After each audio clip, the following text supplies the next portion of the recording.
लीजिए फिर रुक जाइए।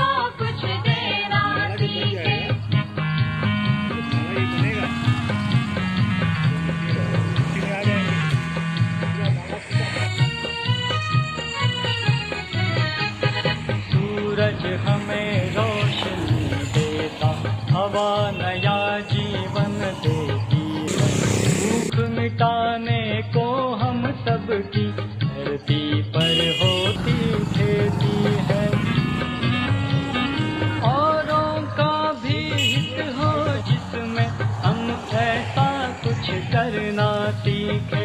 ईश हमें देता है सब कुछ, हम भी तो कुछ देना सीखे। ईश हमें इस वक्त हम मौजूद हैं गाजियाबाद के वसुंधरा क्षेत्र में प्रकृति सत्याग्रह मिशन 2024 अनशन पर बैठे हुए हैं प्रकृति रूपा भाई। क्या वजह है इनको जो आज अनशन पर आना पड़ा, हम इन्हीं से जानते हैं। आज हम यहाँ बैठे हुए हैं, एक बहुत दुखद घटना है, आप लोग भी सुनेंगे। ऑक्सीजन का जो बैंक है, एक तरह से ऑक्सीजन का जो श्रेय है, उसकी स्थिति है हमारे पेड़ पौधे। और यहाँ सेक्टर 1 से लेकर सेक्टर 5 तक एक नाला बहता है इस ग्रीन बेल्ट के किनारे किनारे। वो नाले की स्थिति बहुत जीर्ण हो गई है और उसके किनारे लमसम 200-250 पेड़ हैं और उन पेड़ों की जड़ें नज़र आ रही हैं। नाला टूट गया है और मैं पिछले साल से कई बार प्रशासन को लिख चुका कि आप इस नाले को तैयार कराएं जिससे ये हमारे 200-250 पेड़ बच जाएं। जो अभी हम लोगों ने देखा था, वहाँ GDA का बोर्ड लगा था एक छोटा सा पेड़ पे। 2006-07 में इन पौधों को लगाया गया था। ये 15 साल पुराने पौधे हैं, अगर इनको हम नहीं बचा पाएंगे, ये हर साल 2-4 पौधे गिर रहे हैं, आने वाले समय में और गिरते जाएंगे। तो इस नाले का उद्धार किया जाए। अगर नाले का ये निर्माण हो जाता है तो ये 200-250 पौधे ग्रीन बेल्ट के बच जाएंगे। इसी उद्देश्य से लेकर के प्रशासन को, भाई चिट्ठी लिखने से काम नहीं चल रहा था, प्रशासन नहीं अवगत हो रहा था। मैंने सोचा कि कम से कम एक दिन आज अनशन पर बैठें, इससे कहीं प्रशासन सचेत हो जाए और इससे जा कर के प्रशासन इस नाले का निर्माण कराए। यही हमारी शासन प्रशासन से मांग है। प्रकृति सत्याग्रह मिशन 2024 के बैनर तले अनशन पर बैठे हुए दुर्गा प्रसाद जी, आप उनके साथ में हैं। क्या कारण है जो यहाँ अनशन पर बैठना पड़ा है? ना सरकार से ये कहना है कि नहर के किनारे जो पेड़ हैं हमारे कच्ची हो गई है, इस नहर है वहाँ सीमेंटेड कर दिया जाए। और इतने बड़े और पुराने पेड़ हैं वो गिर रहे हैं, उनकी जड़ें दिखाई दे रही हैं।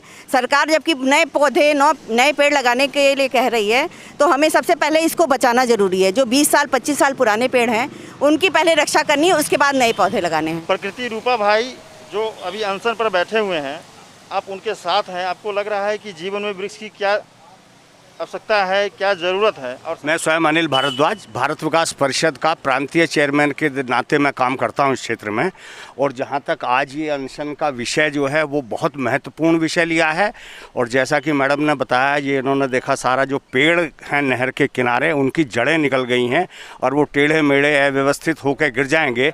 वो समय आए, उससे अच्छा जो स्वामी जी ने निर्णय लिया है कि अनशन पर बैठ कर के उस प्रशासन को जागृत करना और इस ओर ध्यान दिलाना, जिससे कि वो पेड़ बच सकें, उनका सीमेंटेड करके नाला बना करके जो भी सरकारी व्यवस्था हो सकती है वो होनी चाहिए। और आपके मैं समर्थन में ही नहीं बल्कि मेरे से जो बनेगा मैं वो करूँगा।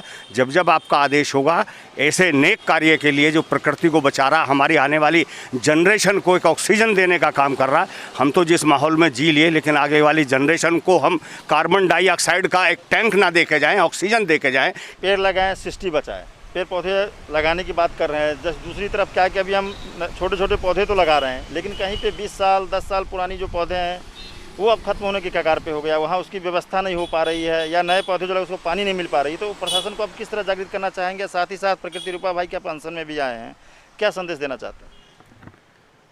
हम प्रकृति रूपा भाई जी के अनशन में सभी लोग शामिल होने आए हैं और हमें प्रशासन को ये हम अपनी मांग रखना चाह रहे कि हमारे जो नाले के किनारे जो पेड़ ये गिर चुके हैं, इस नाले का दोबारा से जो है पुनर्निर्माण कराया जाए, ताकि हमारे जो पेड़ हैं ये बचें और हमारे पेड़ पौधे बचेंगे तभी हमारी प्रकृति बचेगी। यही मैं प्रशासन को कहना चाहता हूँ। जैसा कि आपने साफ तौर से देखा कि प्रकृति रूपा भाई और उनके साथ में सहयोगी देवेंद्र शर्मा जी हैं, प्रदीप शर्मा जी हैं, इन लोगों का साफ तौर से ये कहना था कि पेड़ लगाएं, सृष्टि बचाएं, वृक्ष ही जीवन है। ये हम सभी ने किताबों में पढ़ा है, लेकिन वास्तव में अगर इसको अमल में हम लोग नहीं लाएं तो ये कितनी बड़ी अव्यवस्था होगी, ये हमें समझना होगा। साथ ही साथ क्या है, इनका जो अनशन का मेन वजह है कि जो नाले यहाँ बने हुए हैं उसके किनारे जो वृक्ष हैं वो नाले में जा रहे हैं, उनके जड़ें अब कहीं और जा रही है। तो व्यवस्थित करने के लिए ये चाह रहे हैं कि अनशन के माध्यम से वो शासन प्रशासन के नज़र में वो डाले और उनको कैसे बचा जाए इस पर वो कार्य करना चाहते हैं। अपने सहयोगी जेपी ठाकुर के साथ मैं राजन कुमार, टुडे समाचार, गाजियाबाद।